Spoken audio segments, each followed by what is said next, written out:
15 ਦੌਰ ਗੱਲਬਾत ਦੇ ਜਿਹੜੀ ਕਮਾਂਡਰ ਲੈਵਲ ਇੱਧਰ ਹੋਈ, ਚਸ਼ੂਲ ਹੋਈ, ਦੂਜੇ ਪਾਸੇ ਹੋਈ। 15ਵਾਂ ਰਾਊਂਡ ਹੁਣੇ ਹੀ ਕੁਛ ਦਿਨ ਪਹਿਲਾਂ ਹੀ ਖਤਮ ਹੋਇਆ। ਕੋਈ ਇਹਨਾਂ ਦੇ ਹੱਥ ਪੱਲੇ ਨਹੀਂ ਪਿਆ।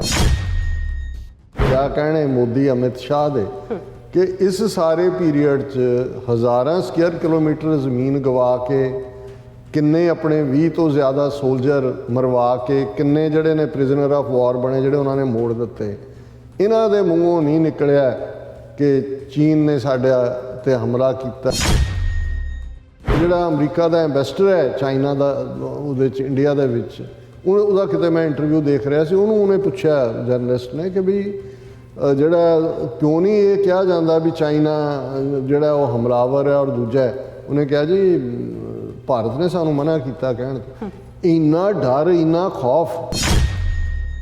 ਜੈ ਸ਼ੰਕਰ ਦੀ ਕੰਸਿਸਟੈਂਟ ਪੋਜੀਸ਼ਨ ਹੈ ਕਿ ਜੀ ਇਹ ਨਾਰਮਲ ਰਿਲੇਸ਼ਨਸ ਨਹੀਂ ਹੋ ਸਕਦੇ ਜਦੋਂ ਤੱਕ ਚੀਨ ਜਿਹੜਾ ਹੈ ਉਹ ਡੀ-ਐਸਕੇਲੇਸ਼ਨ ਨਹੀਂ ਕਰਦਾ, ਜਿਹੜਾ ਟਰੂਪ ਬਿਲਡਅਪ ਕੀਤਾ। ਮਤਲਬ ਕਿ ਜਿਹੜੀਆਂ ਪੋਜੀਸ਼ਨਾਂ ਲਈਆਂ ਉਹਨਾਂ ਤੋਂ ਪਿੱਛੇ ਨਹੀਂ ਹਟਦਾ।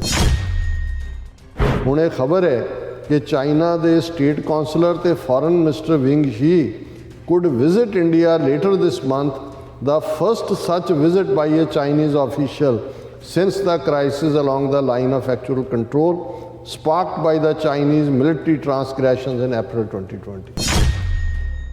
ਉਹਨਾਂ ਨੇ ਮੰਨ ਲਿਆ ਕਿ ਚੀਨ ਨੇ ਜੋ ਉਹਨੇ ਪੋਜੀਸ਼ਨ ਲਈ ਹੈ ਉੱਥੇ ਹੀ ਰਹਿਣਾ, ਉਹਨਾਂ ਨੇ ਪਿੱਛੇ ਨਹੀਂ ਹਟਣਾ।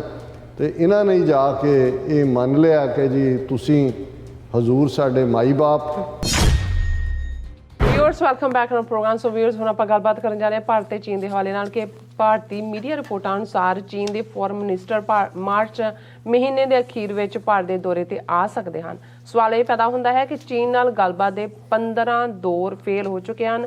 ਕਿ ਭਾਰਤ ਨੇ ਚੀਨ ਸਾਹਮਣੇ ਆਪਣੀ ਹਾਰ ਮੰਨਦਿਆਂ ਜੇਤੂ ਚੀਨ ਨੂੰ ਭਾਰਤ ਦਾ ਦੌਰਾ ਕਰਨ ਦੀ ਦਾਵਤ ਦਿੱਤੀ ਹੈ। ਇਸ ਬਾਰੇ ਆਪਾਂ ਗੱਲਬਾਤ ਕਰਨ ਜਾ ਰਹੇ ਹਾਂ ਔਰ ਨਾਲ ਹੀ ਆਪਾਂ ਗੁਰਬਾਣੀ ਵਿਚਾਰਾਂ ਦੀ ਸਾਂਝੀ ਤੁਹਾਡੇ ਨਾਲ ਪਾਉਣ ਜਾ ਰਹੇ ਹਾਂ। ਸੋ ਅਸੀਂ ਚਾਹਾਂਗੇ ਕਿ ਤੁਸੀਂ ਇਸੇ ਤਰ੍ਹਾਂ ਬਣੇ ਰਹਿਣਾ, ਦੇਖਣ ਸੁਣ ਲਈ ਐਂਡ ਲਿਖਣ ਲਈ ਤੁਹਾਡਾ ਸਭ ਦਾ ਬਹੁਤ ਬਹੁਤ ਧੰਨਵਾਦ ਜੀ। ਡਾਕਟਰ ਸਾਹਿਬ ਕੀ ਕਹਿਣਾ ਚਾਹੋਗੇ? ਦੇਖੋ, ਪੰਜਾਬੀ ਦਾ ਬੜਾ ਰਿਚ ਅਮੀਰ ਖਜ਼ਾਨਾ ਹੈ। ਜਦੋਂ ਇਹ ਅਖਾਣਾਂ, ਮੁਹਾਵਰਿਆਂ, ਕਹਾਵਤਾਂ ਜਾਂ ਜਿਹਨੂੰ ਇਹ ਲਘੂ ਕਹਾਣੀਆਂ ਕਹਿੰਦੇ ਨੇ ਔਰ ਸਿੱਖਿਆਦਾਇਕ ਕਹਾਣੀਆਂ ਦੀ ਗੱਲ ਹੁੰਦੀ ਹੈ ਤਾਂ ਅਕਸਰ ਇੱਕ ਫਰੇਜ਼ ਹੈ ਕਿ ਵੀ ਦੁਸ਼ਮਣ ਦੇ ਸਾਹਮਣੇ ਜਾ ਕੇ ਬੜਕ ਮਾਰੀ। ਉਹਨੇ ਕਿਹਾ ਜੀ ਅਸੀਂ ਸਾਨ ਹੁੰਦੇ ਹਾਂ, ਤੇ ਜਦੋਂ ਉਹਨੇ ਧੌਣ ਤੋਂ ਫੜ ਲਿਆ ਤੇ ਫਿਰ ਹੱਥ ਜੋੜ ਲਏ ਜੀ ਅਸੀਂ ਗਊ ਦੇ ਜਾਏ। ਹੁਣ ਟਰਮ ਇੱਕੋ ਹੀ ਹੈ, ਲੇਕਿਨ ਇਹ ਹੈ ਵੀ ਕਿਵੇਂ ਕਿੱਥੇ ਝੁਕਣਾ ਹੈ ਤੇ ਕਿੱਥੇ ਬੜਕ ਮਾਰ ਕੇ ਸਮਝਣਾ ਹੈ ਕਿ ਜੀ ਅਸੀਂ ਬਹੁਤ ਸਾਨ ਹੁੰਦੇ ਹਾਂ। ਤੇ ਸਾਨ ਤੇ ਗਊ ਦੇ ਜਾਏ ਦੇ ਵਿੱਚ ਫਰਕ ਤਾਂ ਕੋਈ ਨਹੀਂ ਹੁੰਦਾ, ਲੇਕਿਨ ਇਹ ਪੋਸਚਰਿੰਗ ਹੁੰਦੀ ਹੈ ਕਿ ਵੀ ਕਿਵੇਂ ਤੁਹਾਨੂੰ ਸਾਨ ਤੋਂ ਗਊ ਦਾ ਜਾਇਆ ਬਣਾਇਆ ਜਾਂਦਾ ਜਦੋਂ ਸਾਹਮਣੇ ਵਾਲਾ ਤੁਹਾਡੇ ਜਿਹੜਾ ਜਾਲੀ ਸਾਨਪੁਣਾ ਹੈ ਇਸ ਦਾ, ਜਿਹਨੂੰ ਕਹਿੰਦੇ ਨੇ ਕਿ ਵੀ ਉਸ ਦਾ ਜਿਹੜਾ ਬਲਫ ਹੈ, to call off the bluff ਕਰਦੇ। ਚਾਈਨਾ, ਅਸੀਂ ਪਿਛਲੇ ਸੈਗਮੈਂਟ 'ਚ ਗੱਲ ਕਰਕੇ ਹਟੇ ਕਿ ਕਿਵੇਂ ਨੌਨ ਅਲਾਈਨਮੈਂਟ ਦੀ ਪਾਲਿਸੀ ਨੂੰ ਛੱਡ ਕੇ ਭਾਰਤ ਇਹੀ ਨਹੀਂ ਕਿ ਅਮਰੀਕਾ ਵੱਲ ਝੁਕਿਆ, ਪਰ ਹੌਲੀ ਹੌਲੀ ਮੋਦੀ ਦੇ ਥੱਲੇ ਪਹੁੰਚਦੇ ਆ ਜਿਹੜਾ ਉਹ ਇੱਕ ਇੰਸਟਰੂਮੈਂਟ ਬਣਨ ਲਈ ਤਿਆਰ ਹੋ ਗਿਆ ਚੀਨ ਦੇ ਖਿਲਾਫ ਅਮਰੀਕਾ ਦਾ, ਜਿਹਦੇ ਲਈ ਅਸੀਂ ਹੱਥ ਠੋਕਾ ਲਫ਼ਜ਼ ਇਸਤੇਮਾਲ ਕਰਦੇ ਹਾਂ, ਪ੍ਰੌਨ ਲਫ਼ਜ਼ ਇਸਤੇਮਾਲ ਹੁੰਦਾ, ਕਠਪੁਤਲੀ ਇਸਤੇਮਾਲ ਹੁੰਦਾ, ਜਾਂ ਉਸ ਨੂੰ ਜਮੂਰਾ ਵੀ ਅਸੀਂ ਕਹਿੰਦੇ ਆਪਣੀ ਬੋਲੀ 'ਚ ਕਿ ਬਈ ਬਣ ਗਿਆ ਜਮੂਰਾ ਇਹਨਾਂ ਦਾ।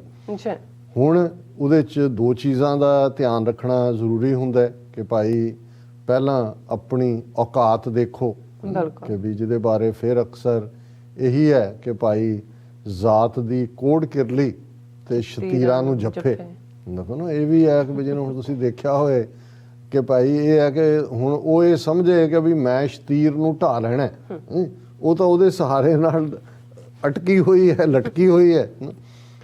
ਇੰਡੀਆ ਨੇ ਇਸ ਨੂੰ ਇਵੇਂ ਹੀ ਸਮਝਿਆ ਕਿ ਜੀ ਹੁਣ ਥਾਣੇਦਾਰ ਸਾਡਾ ਯਾਰ ਹੈ। ਅਮਰੀਕਾ ਦਾ ਇਮੇਜ ਤਾਂ ਇਹੀ ਬਣ ਗਿਆ ਸੀ ਸੁਪਰ ਪਾਵਰ ਓਨਲੀ ਦੇ ਦੌਰ ਦੇ ਵਿੱਚ ਕਿ ਜਿਹਨੂੰ ਮਰਜ਼ੀ ਜਾ ਕੇ ਜਿੱਥੇ ਮਰਜ਼ੀ ਕੁੱਟ ਦਿਓ ਔਰ ਉਹਦਾ ਜਸਟੀਫਾਈ ਕਰ ਲਓ ਕਿ ਭਾਈ ਅਸੀਂ ਥਾਣੇਦਾਰ ਹੈ। ਉਹਨੇ ਕਿਹਾ ਜੀ ਵੀ ਹੁਣ ਸਈਆਂ ਸਾਡੇ ਕੋਤਵਾਲ ਨੇ ਥਾਣੇਦਾਰ ਲੱਗਾ ਹੈ, ਮੇਰਾ ਘਰ ਵਾਲਾ, ਪਰਵਾਹ ਕਾਹਦੀ ਹੈ ਮੈਨੂੰ, ਜੋ ਮਰਜ਼ੀ ਮੈਂ ਕਰਾਂ। ਔਰ ਇਸ ਸਾਰੇ ਦੌਰ ਦੇ ਵਿੱਚ ਹੀ ਫਿਰ ਅਸੀਂ ਦੇਖਦੇ ਹਾਂ ਕਿ ਕੁਆਡ ਦਾ ਕਾਨਸੈਪਟ ਇਹਨਾਂ ਦਾ ਨਿਕਲਦਾ ਹੈ। ਉਸ ਤੋਂ ਪਹਿਲਾਂ ਚੀਨ ਨੂੰ ਜਿਹੜਾ ਹੈ ਉਹ ਅੱਖਾਂ ਦਿਖਾਉਣ ਦੀ ਲਾਈਨ ਦੇ ਥੱਲੇ ਜਿਵੇਂ ਇਹਨਾਂ ਨੇ ਐਨਕਰੋਚਮੈਂਟ ਦੀ ਲਾਈਨ ਲੈਣੀ ਸ਼ੁਰੂ ਕੀਤੀ। ਹਾਲਾਂਕਿ ਚਾਈਨਾ ਨੇ ਇਹੀ, ਅਸੀਂ ਅੱਗੇ ਵੀ ਰਿਪੀਟ ਕਰਦੇ ਹਾਂ, ਕੁਝ ਚੀਜ਼ਾਂ ਬਾਰ-ਬਾਰ ਦੁਹਰਾਈਆਂ ਜਾਂਦੀਆਂ ਨੇ ਕਿਉਂਕਿ ਨਵੇਂ ਵਿਊਅਰਸ ਵੀ ਜੁੜਦੇ ਨੇ ਔਰ ਕਈ ਵਾਰੀ ਤੁਹਾਨੂੰ ਕਰੰਟ ਕੰਟੈਕਸਟ ਸਮਝਾਉਣ ਦੇ ਲਈ ਪਾਸਟ ਦੇ ਨਾਲ ਵੀ ਜੁੜਨਾ ਪੈਂਦਾ ਜੀ ਕਿ ਇਹ ਜਿਹੜਾ ਜਿਹਨੂੰ ਮੈਕਮੋਹਨ ਲਾਈਨ ਕਿਹਾ ਜਾਂਦਾ ਹੈ 1893 ਦੇ ਵਿੱਚ ਡਿਊਰੈਂਟ ਲਾਈਨ, ਜਿਹੜਾ ਅੱਜ ਵੀ ਝਗੜੇ ਦਾ ਕਾਰਨ ਹੈ, ਉਹ ਪਾਕਿਸਤਾਨ ਅਫਗਾਨਿਸਤਾਨ ਦੇ ਬਾਰਡਰ ਦੇ ਨਾਲ ਜਾ ਕੇ ਜੁੜਦਾ ਹੈ। ਔਰ 1920 ਤੱਕ ਪਹੁੰਚਦੇ ਆ ਮੈਕਮੋਹਨ ਲਾਈਨ, ਜਿਹਦੇ ਥੱਲੇ ਮੌਜੂਦਾ ਜਿਹਨੂੰ LAC line of actual control ਕਿਹਾ ਜਾਂਦਾ ਹੈ, ਜਿਹਨੂੰ ਇਹਨਾਂ ਨੇ ਡਰਾ ਕੀਤਾ ਬ੍ਰਿਟਿਸ਼ ਐਮਪਾਇਰ ਨੇ। ਉਹਨਾਂ ਜ਼ਮਾਨਿਆਂ 'ਚ ਹਾਲਾਂਕਿ ਬਹੁਤ ਵੀਕ ਰਜੀਮ ਸੀ ਚਾਈਨੀਜ਼ ਦੂਜੇ, ਉਦੋਂ ਵੀ ਉਹਨਾਂ ਨੇ ਨਹੀਂ ਸੀ ਮੰਨਿਆ, ਕਦੇ ਵੀ ਨਹੀਂ ਮੰਨਿਆ ਉਹਨਾਂ ਨੇ। ਔਰ ਜ਼ਾਹਰ ਹੈ 47 ਤੱਕ ਪਹੁੰਚਦੇ ਆ, ਭਾਰਤ ਔਰ ਪਾਕਿਸਤਾਨ ਦੋ ਮੁਲਕ ਸਬ ਕੰਟੀਨੈਂਟ 'ਚੋਂ ਨਿਕਲਦੇ ਨੇ, ਬਹੁਤ ਸਾਰਾ ਬਾਰਡਰ ਭਾਰਤ ਦੇ ਨਾਲ ਲੱਗਦਾ ਚਾਈਨਾ ਦਾ, ਉਹੀ ਪੁਰਾਣੀ ਹੱਦਬੰਦੀ। ਹੁਣ ਚਾਈਨਾ ਜਿਹੜਾ ਕਿ ਉਹ ਸਾਰੇ ਦੇ ਨਾਲ ਇੱਕੋ ਵੇੜੇ ਉਹ ਆਪਣੇ ਗਦਾਰ ਨਾਲ ਵੀ ਚਿਆਂਗ ਕਾਈ ਸ਼ੇਕ ਜਿਹੜਾ ਦੌੜ ਗਿਆ ਫਾਰਮੂਸਾ ਤਾਈਵਾਨ, ਜਿਹਦਾ ਇੱਕ ਵੱਖਰਾ ਝਗੜਾ ਹੈ, ਇਹ ਵੀ ਲੈਫਟ ਓਵਰ ਨੇ ਹਿਸਟਰੀ ਦੇ ਕਲੋਨੀਅਲ ਪੀਰੀਅਡ ਦੀ। ਤੇ ਦੂਸਰੇ ਪਾਸੇ ਉਹਨਾਂ ਨੇ ਭਾਰਤ ਜਿਹੜਾ 47 ਦੇ ਵਿੱਚ ਆਜ਼ਾਦ ਹੁੰਦਾ ਹੈ ਔਰ ਮਾਓ ਸੇ ਤੁੰਗ, ਚੌ ਲਾਈ, ਜਿਨ੍ਹਾਂ ਦਾ ਭਾਰਤ ਪ੍ਰਤੀ ਨਰਮ ਰਵੱਈਆ ਸੀ, ਉਹ ਸਮਝਦੇ ਸੀ ਕਿ ਵੀ ਜਿਵੇਂ ਸਾਨੂੰ ਕਲੋਨੀਅਲ ਪਾਵਰਸ ਨੇ ਦੱਬਿਆ, ਐਕਸਪਲੋਇਟ ਕੀਤਾ, ਇਹ ਵੀ ਅਲਟੀਮੇਟਲੀ ਬ੍ਰਿਟਿਸ਼ ਕਾਲੋਨੀ ਸੀ। ਔਰ ਉਹਨਾਂ ਨੇ ਇੱਕ ਚੰਗੇ ਦੌਰ ਦੇ ਨਾਲ 50ਵਿਆਂ ਦੇ ਵਿੱਚ ਇਹ ਸ਼ੁਰੂ ਕੀਤਾ ਕਿ ਬਈ ਇਹ ਅਸੀਂ ਸਾਰਾ ਹੱਲ ਕਰ ਲਈਏ। ਲੇਕਿਨ ਜਿਵੇਂ ਇਹਨਾਂ ਦੇ ਦਿਮਾਗ ਖਰਾਬ ਸੀ, ਜਿਵੇਂ ਮੋਦੀ ਦਾ ਦਿਮਾਗ ਖਰਾਬ ਹੋਇਆ, ਨਹਿਰੂ ਦਾ ਵੀ 1960 'ਚ ਗੋਆ ਤੋਂ ਬਾਅਦ ਉਹਨੂੰ ਲੱਗਿਆ ਵੀ ਸਾਡੀ ਫੌਜ, ਅੱਛਾ ਤੁਸੀਂ ਗੋਆ 'ਚ ਤਾਂ ਕਿੰਨੇ ਸਿਪਾਹੀ ਸੀ ਪੁਰਤਗਾਲ ਦੇ, ਤਾਂ ਉਹਨਾਂ ਨੇ ਤਾਂ ਲੜਨਾ ਵੀ ਨਹੀਂ ਯੋਗ ਸਮਝਿਆ। ਔਰ ਲੁੱਕ ਈਸਟ ਦੇ ਨਾਂ ਥੱਲੇ ਫਿਰ ਨਹਿਰੂ ਦੀ ਜਿਹੜੀ ਲਾਈਨ ਸੀ ਔਰ ਜੋ 62 ਦੇ ਵਿੱਚ ਇੰਡੀਆ ਦੀ ਹਿਊਮਿਲੇਸ਼ਨ ਹੋਈ, 40,000 ਸਕੁਅਰ ਕਿਲੋਮੀਟਰ ਤੋਂ ਜ਼ਿਆਦਾ ਟੈਰੀਟਰੀ ਵੀ ਗਵਾਈ, ਜੁੱਤੀਆਂ ਵੀ ਖਾਧੀਆਂ, ਔਰ ਫਿਰ ਨਹਿਰੂ ਵਿਦਨ 2 ਇਅਰਸ ਮਰ ਜਾਂਦਾ 27 ਮਈ 1964 ਨੂੰ। ਹੁਣ ਉਦੋਂ ਵੀ ਚੌ ਲਾਈ ਪ੍ਰਾਈਮ ਮਿਨਿਸਟਰ ਔਰ ਉਹਨਾਂ ਦਾ ਭਾਰਤ ਨੂੰ ਕਹਿਣਾ ਸੀ ਕਿ ਜੀ ਬੈਠ ਕੇ ਇਸ ਨੂੰ ਹੱਲ ਕਰ ਲਓ, ਇਹ ਜਿਹੜਾ ਬਾਰਡਰ ਲਾਈਨ ਅਸੀਂ ਸਿੱਧਾ ਕਰ ਲਈਏ। ਜੀ ਉਦੋਂ ਵੀ ਦਿਲਵਦੀ ਦਿਖਾਈ। ਇਹੀ ਕੰਮ ਜਦੋਂ ਇਹ ਮੋਦੀ ਆਉਂਦਾ ਹੈ ਜੀ, Arunachal Pradesh state of the rising sun, ਉੱਥੇ ਅਸੀਂ ਬਾਰਡਰ ਡਿਵੈਲਪ ਕਰ ਲਏ। ਦਲਾਈ ਲਾਮੇ ਨੂੰ ਨਹਿਰੂ ਨੇ ਵੀ ਜਿਹੜਾ ਪੁਸ਼ਤਪਨਾਹ ਦਿੱਤੀ ਸੀ, ਇਹਨਾਂ ਨੇ ਉਹਨੂੰ ਹੋਰ ਚੰਬਲਾਉਣਾ ਸ਼ੁਰੂ ਕੀਤਾ ਕਿਉਂਕਿ ਅਮਰੀਕਾ ਦੇ ਵਿੱਚ ਟਰੰਪ ਦੇ ਆਉਂਦੇ ਆ ਉਹਨਾਂ ਦੀ ਰੈਕਗਨੀਸ਼ਨ ਵਾਲੀ ਲਾਈਨ ਵੀ ਸ਼ੁਰੂ ਹੋ ਗਈ। ਬਾਅਦ ਜਾਂਦਾ ਜਾਂਦਾ ਟਰੰਪ ਨੇ ਗਵਰਨਮੈਂਟ ਇਨ ਐਗਜ਼ਾਈਲ ਵੀ ਉਹਨਾਂ ਦੀ ਰੈਕਗਨਾਈਜ਼ ਕਰ ਲਈ।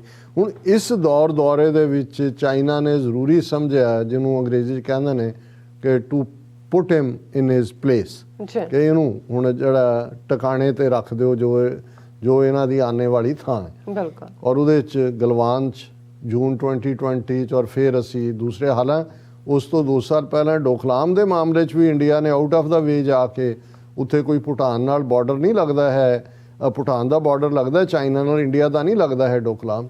ਹੁਣ ਇਸ ਸਾਰੇ ਤੋਂ ਬਾਅਦ ਹੁਣ ਇਸ ਵਾਕਿਆ ਨੂੰ ਵੀ ਆਲਮੋਸਟ 2 ਸਾਲ ਹੋ ਜਾਣੇ ਨੇ।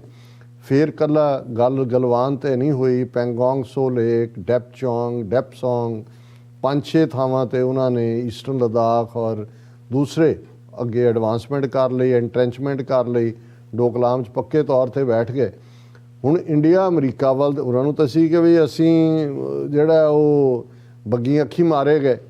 ਫਿਰ ਉਹਨਾਂ ਨੂੰ ਲੱਗਾ ਵੀ ਕੋਈ ਨਹੀਂ, ਚਾਈਨਾ ਦਾ ਅਸੀਂ ਐਪਸ ਬੈਨ ਕਰਤੀਆਂ, ਇੱਧਰ ਕਰਤਾ ਉੱਧਰ ਕਰਤਾ, ਇਹ ਭੁੱਲ ਗਏ ਕਿ ਵੀ ਉਹ ਹੋਰ ਹੀ ਪਾਣੀਆਂ ਦੇ ਜਿਹੜੇ ਨੇ ਤਾਰੂ ਨੇ, ਬਹੁਤ ਸਾਰੇ ਪੱਤਨਾਂ ਦੇ ਤਾਰੂ ਨੇ ਜਿਹਨੂੰ ਕਿਹਾ ਜਾਂਦਾ ਵੀ ਇਹ ਤੁਹਾਡੀਆਂ ਐਪਾਂ ਉਪਾਂ ਨਾਲ ਕੀ ਹੈ। ਔਰ ਰਿਪੋਰਟ ਨਾਲ ਇਹ ਆਂਦੀ ਗਈ ਕਿ ਜੀ ਇਸ ਸਾਲ 2021 'ਚ $10 ਬਿਲੀਅਨ ਦੀ ਟ੍ਰੇਡ ਹੋਰ ਵੱਧ ਗਈ, ਹੁਣ 100 ਬਿਲੀਅਨ ਪਲੱਸ ਦੀ ਹੋ, ਕਿਉਂਕਿ ਇਹਨਾਂ ਦਾ ਗੁਜ਼ਾਰਾ ਹੀ ਨਹੀਂ ਹੋ ਸਕਦਾ। ਸਾਰਾ ਕੁਝ ਜੋ ਚੱਲ ਰਿਹਾ ਅਮਰੀਕਾ ਨੇ ਵੀ ਦੇਖ ਲਿਆ। ਟਰੰਪ ਦੀ ਲਾਈਨ ਵੀ ਹਾਰਸ਼ ਸੀ, ਲੇਕਿਨ ਟਰੰਪ ਪੀਰੀਅਡ 'ਚ ਮੋਰ ਇੰਪੋਰਟ ਹੋਈ ਚਾਈਨਾ ਤੋਂ, ਕਿਉਂਕਿ ਉਹਨਾਂ ਨੇ ਮਾਰਕੀਟ ਇਸ ਕਿਸਮ ਦੀ ਕ੍ਰੀਏਟ ਕਰਕੇ ਉਹਨੂੰ ਕਰ ਦਿੱਤਾ ਹੈ ਕਿ ਵੀ ਉਹ ਅਫੋਰਡ ਹੀ ਨਹੀਂ ਕਰ ਸਕਦਾ ਕੋਈ ਉਹਨਾਂ ਨੂੰ ਬਾਹਰ ਕੱਢਣਾ।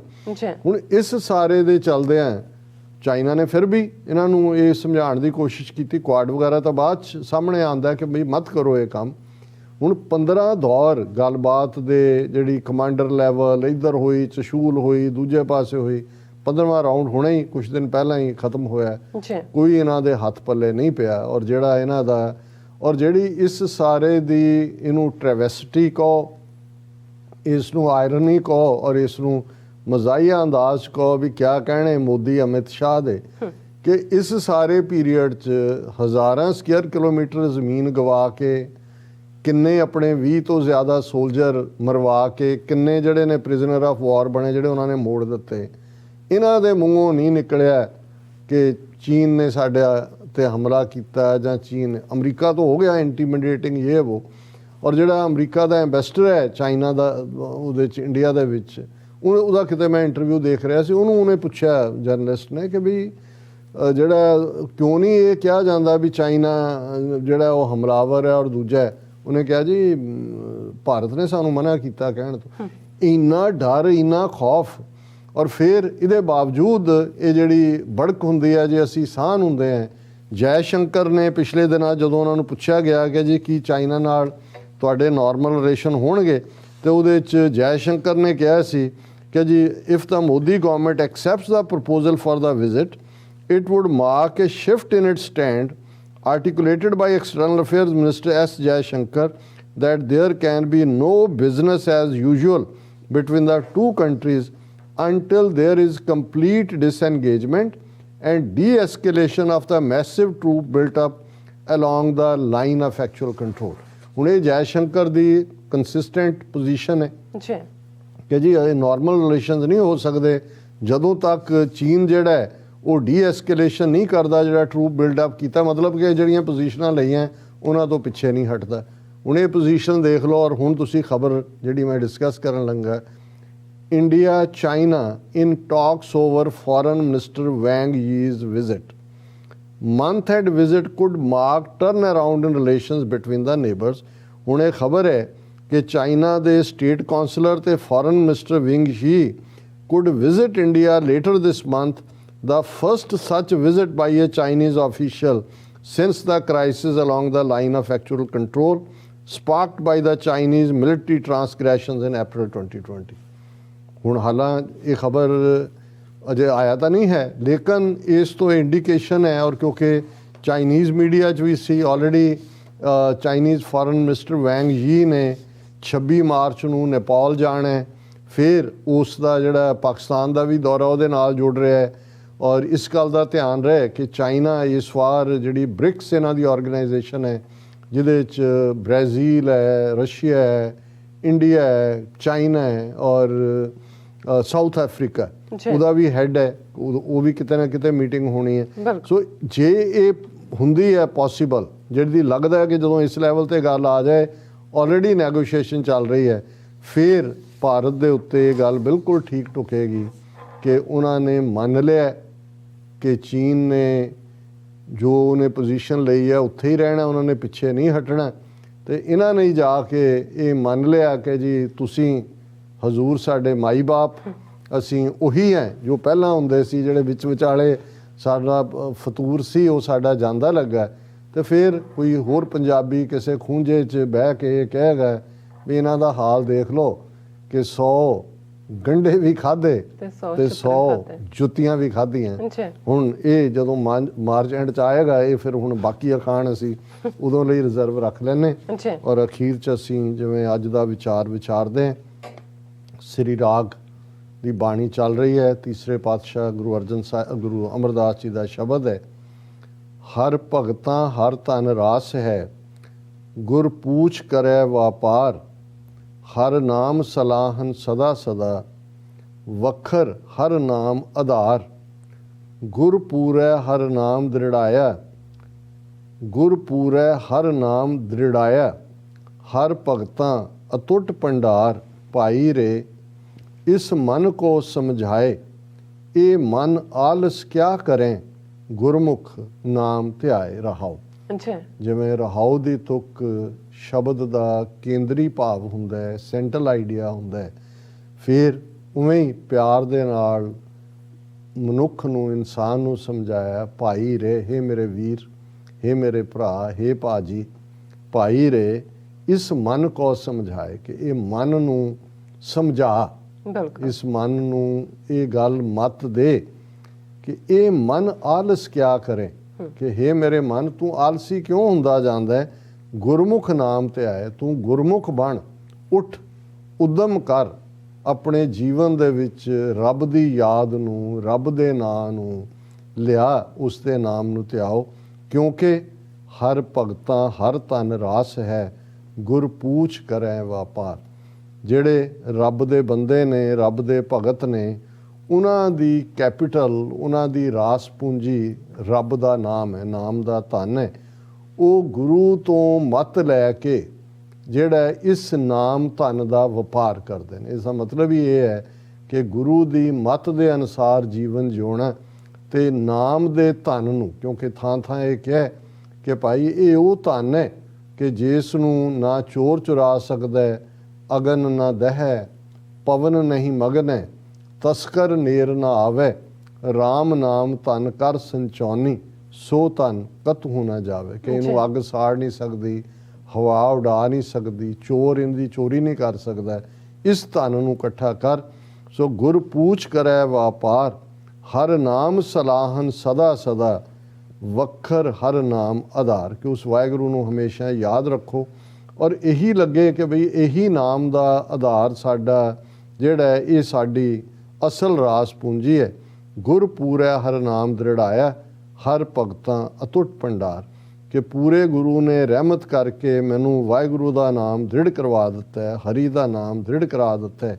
ਔਰ ਰੱਬ ਦੀ ਬੰਦਗੀ ਭਗਤੀ ਇਹ ਇੱਕ ਐਸਾ ਨਾਮ ਦਾ ਖਜ਼ਾਨਾ ਹੈ ਜਿਹੜਾ ਕਦੇ ਮੁੱਕਦਾ ਨਹੀਂ ਹੈ, ਜਿਹੜਾ ਟੁੱਟਦਾ ਨਹੀਂ ਹੈ, ਅਤੁੱਟ ਭੰਡਾਰ। ਔਰ ਫਿਰ ਹਰ ਭਗਤ ਹਰ ਕਾ ਪਿਆਰ ਹੈ, ਜੇ ਗੁਰਮੁਖ ਕਰੇ ਵਿਚਾਰ, ਪਾਖੰਡ ਭਗਤ ਨਾ ਹੋਵੇ, ਦੁਬਿਧਾ ਬੋਲ ਖੁਆਰ, ਸੋ ਜਨ ਰਲਾਇਆ ਨਾ ਰਲੈ, ਜਿਸ ਅੰਤਰ ਵਿਵੇਕ ਵਿਚਾਰ।